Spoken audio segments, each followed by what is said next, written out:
Hey guys, Rich here with Brotherhood Reviews, and we're back talking about Bleach episode 6. And first off, RIP to Captain Yama. This is a very difficult one for me because I didn't even expect that.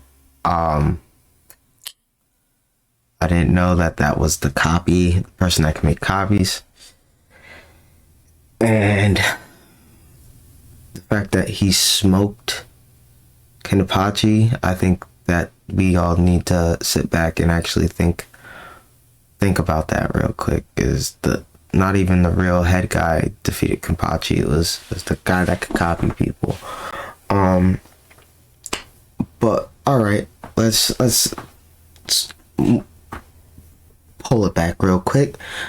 Let's start off by saying like, comment, and subscribe, and if you like content like this, and let's get into the breakdown. Now, this episode was just Yama going and, making a statement, and Yoichi, I think that's how you pronounce it.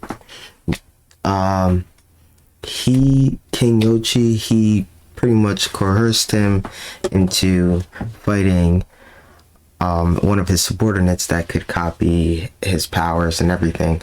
So it was, for me, because I've been saying this whole series, I have not read it, so I only know bits and pieces of what I remember from videos that I watched on it.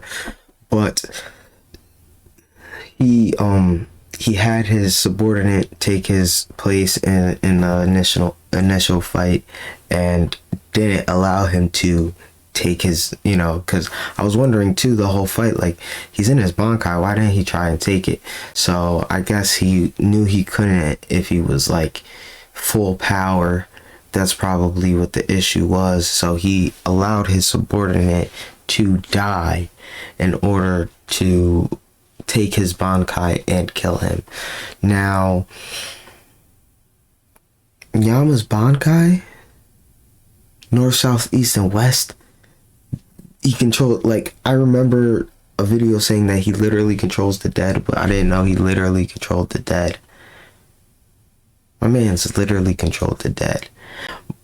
And it wasn't even like any dead, it was the dead of your brothers and sisters. You know what I mean? All the people that you killed, your subordinates that you led to their slaughter, all that. And not for nothing, I think Yama would have won if he fought the real Yoichi, the real king. That's what I'm gonna call him, king from now on. The real king from now on. But as he was fighting the fake king, he really, like, you felt his pain. And then the little flashback moments we got of their battle 1,000 years ago, and simultaneously with Uryu, with Uryu simultaneously reading that book that contains like what happened.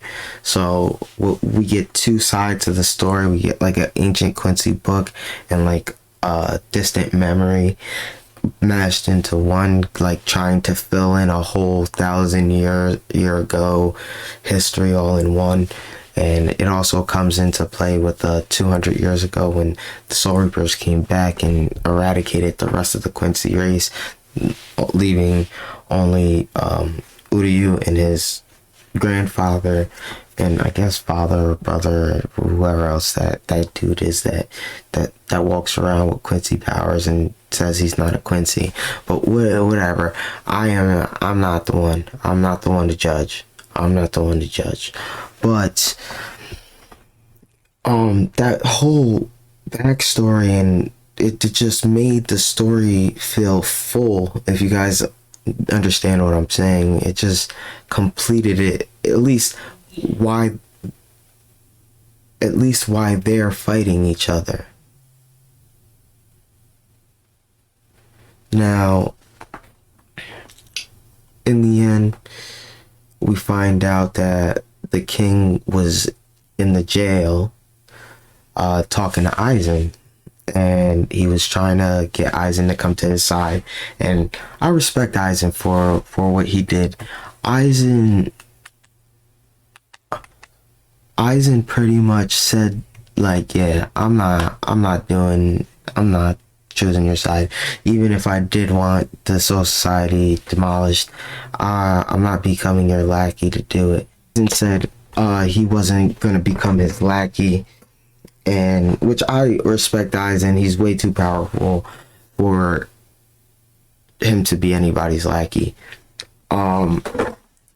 So he also stopped him from going up early, because he was like, I respect the fact that you see that I am a formidable opponent. That I see. Says that Aizen says to the king that, oh, I see you came and talked to me directly because you see that I am the only one that poses a true threat to you here.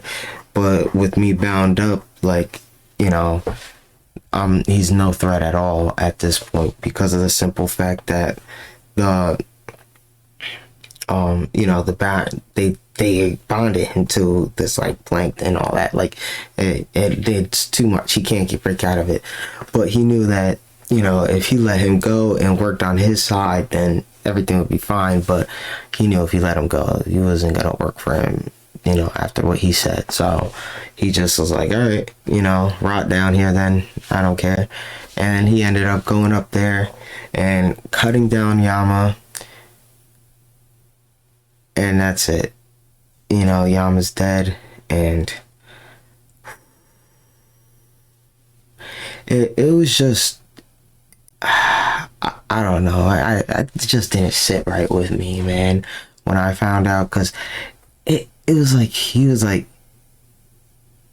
because he even said it, he was like, who are you talking to? Who are you sorry to? Aren't you the boss?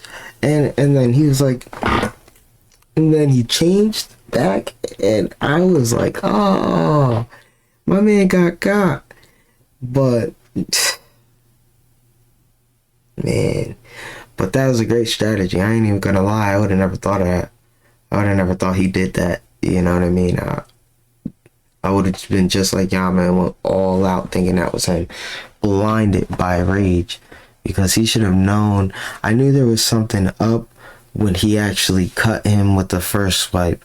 Not saying that he's not that powerful, but if you're the king of everybody, that one swipe, the first swipe, shouldn't cut you.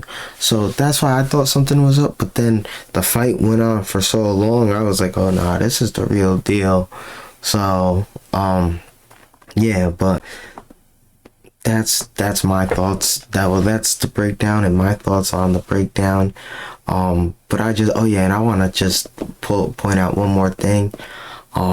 The fact that all the captains had that second wind once they felt the spiritual pressure of their captain just going to work on all the scrubs. And don't get it twisted, he took out about, I want to say 5 to 8 of the Quincy's, or not 5 to 8, but probably like about, no, I think about 4 or 5 Quincy's he legitimately took out before all said and done, because he saved the one Soul Reaper, and then 3 guys just tried to jump in and he incinerated them. So that's definitely 4, and I feel like I'm missing like one or 2 more in there. But anyways, like when the Soul Reapers felt him giving it all, their second wind, even though they know they don't have their Bankai, it doesn't even look like they have their Shikai either, they are not deterred, and they're still waiting on Ichigo to get there, mind you. You know, they're still waiting on Ichigo to get there, and I just can't wait until we get to that moment where Ichigo saves the day. But yeah, that's That's my thoughts. That's a breakdown and my thoughts on episode 6 of 1,000 Year Blood War arc. And I hope you guys have a good day, time, night, whenever you guys are listening to this. Thank you.